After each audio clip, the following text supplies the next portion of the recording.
They don't account for even not only a bulk, they account for a small percentage of the gun crimes in America. More people out there get shot with a Glock that has cartridges that you can have magazines that can put 2, 10, 8, 12, 15, 30 shells in it than from any assault weapon you see. I'm much less concerned, quite frankly, about what you call an assault weapon than I am about magazines and the number of rounds that can be held in a magazine.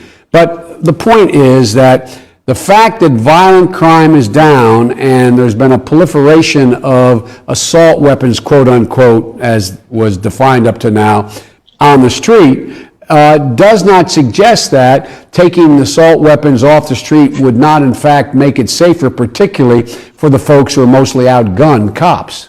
By sheer coincidence. I'm determined to ban assault weapons in this country. Determined. I did it once before, and I'll do it again. Our illustrious senator from Connecticut once again steps on the rights of the individual.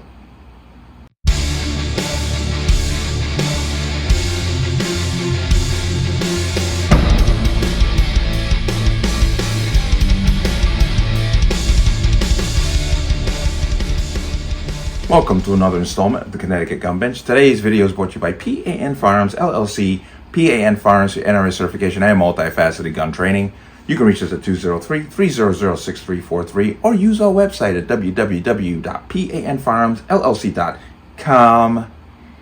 As always, there'll be a link in the description box below. And if you like my channel, like my content, and what I do here, you can support me with the link in the description box. Everything is appreciated. And let's talk about this. And I came across this story on the NSSF website, the National Shooting Sports Foundation, and boy, oh boy, you know, Murphy and Blumenthal, they never fail to just piss people off. Good people. Criminals love them because they don't care about them. But the NDAA, which is the National Defense Authorization Act, is the basic military spending budget. Every year it comes out and hundreds of amendments are thrown at it.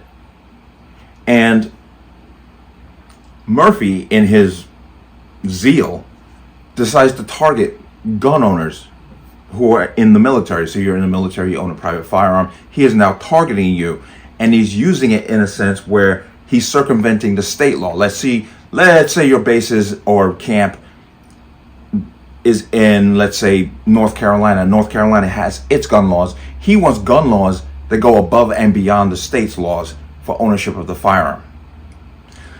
I'm gonna bring you into here.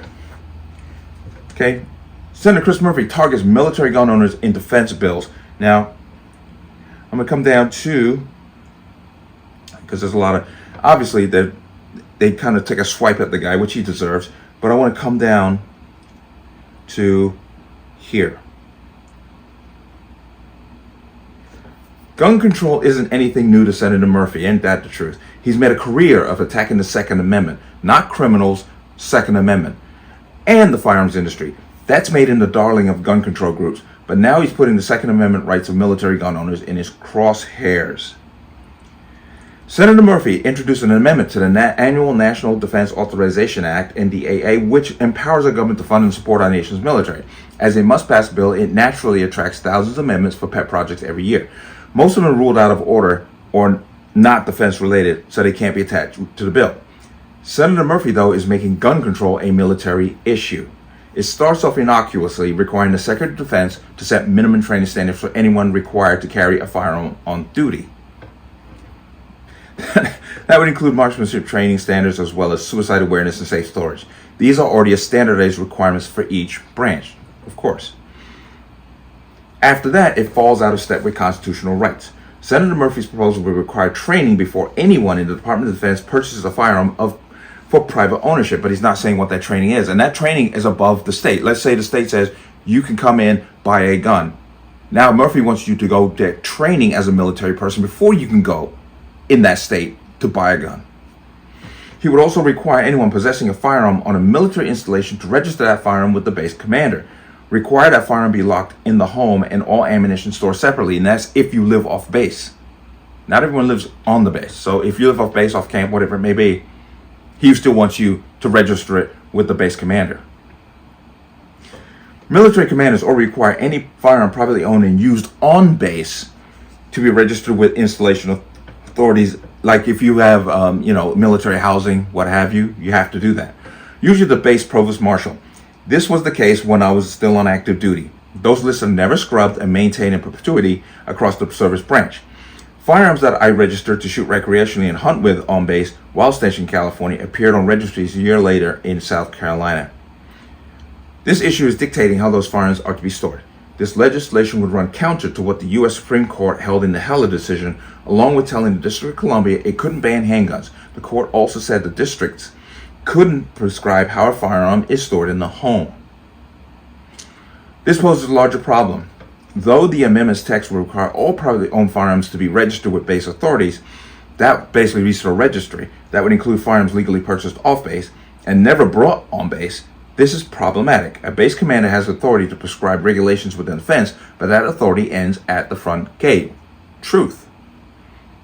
Senator Murphy would seek to empower a national firearm registry to begin with all gun owners in the military, whether they purchase a gun on base and regardless of whether that firearm was ever bought on base for recreational shooting or hunting. Senator Murphy isn't done trying to foist his gun control agenda on those who are required to salute smartly and obey. He submitted another amendment that would unnecessarily delay rights to service members too. He wants to force a federal 7-day waiting period for the purchase of any firearm and a 4-day waiting period for ammunition purchases on military installation. Once again, superseding state law on those issues, on waiting period. And here's the big thing. No such legislation would stand a chance of surviving congressional scrutiny if proposed as a standalone bill. That's why Senator Murphy is trying to slip this one into a defense spending bill, because he's a weasel. Firearm and ammunition sales on the military installations follow the same federal and state laws where the military base is located. Every firearm sale is completed with the BATF and Form 4473 and verification from the FBI's National Institute Criminal Background Check System that the service member isn't a prohibited individual. Any state requirements would also be incorporated. And it goes further. After that, it goes from worse to downright Orwellian.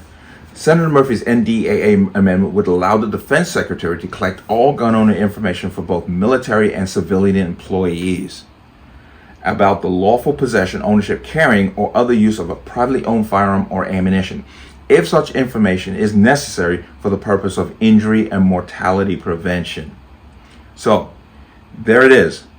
He is trying to create a national registry within the military. But see how this is going to play out? Here's the underlying scheme that this person is trying to do. If something like this were to go through, he could turn right around and say, well, if it's good enough for the military, then it's good enough for the general population. And that's exactly what he is trying to do. This is the best Connecticut could do. And I apologize to the rest of the country. Be clear, I didn't vote for him, but he is part of the state. And these are the reasons why. He was a do-nothing Congress when he was in Congress, do nothing. Then he became a senator just because this state is pathetically Democrat. Pathetically Democrat. Okay? Vote blue no matter who. Okay? This state emulates that ideal. And we have just gotten ourselves a collection of... I'm trying to be nice. But this is just another step by Murphy and a long line of things that he has done that we have seen, that I've spoken over and over and over about, of trying to undermine the Second Amendment as it applies to the individual. It's exactly what this person is trying to do. And he's using the military because he technically thinks he has more control. Because the military, you're technically, when you sign your name on that contract, you belong to the government. It's just, that's all there is to it. And he's thinking that he could sneak this thing through in the defense budget or the NDAA budget and no one would be the wiser, or no one would really protest it because it only applies to military people.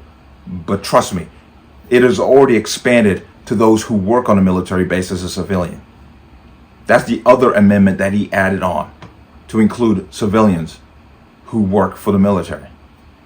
And he's creating a national registry of military members, and I guarantee you that registry will continue long after that person has been discharged, which is in direct violation of the Constitution. This guy's a snake, always has been, always will be. And I can't say I'm surprised, but I'm just stunned how he can just keep getting lower and lower when it comes to attacking people in the name of safety. But like I said, this is the best Connecticut could do, so we got to live with this crap. But let me know what you think. As always, you can leave your comments in the comment section below, and as always, any statements of violence or statements that lead to violence will be removed. Please like, share, comment, subscribe. Don't forget to hit the notification bell so you're notified the next time a video goes live. I will see you on the next one. Peace.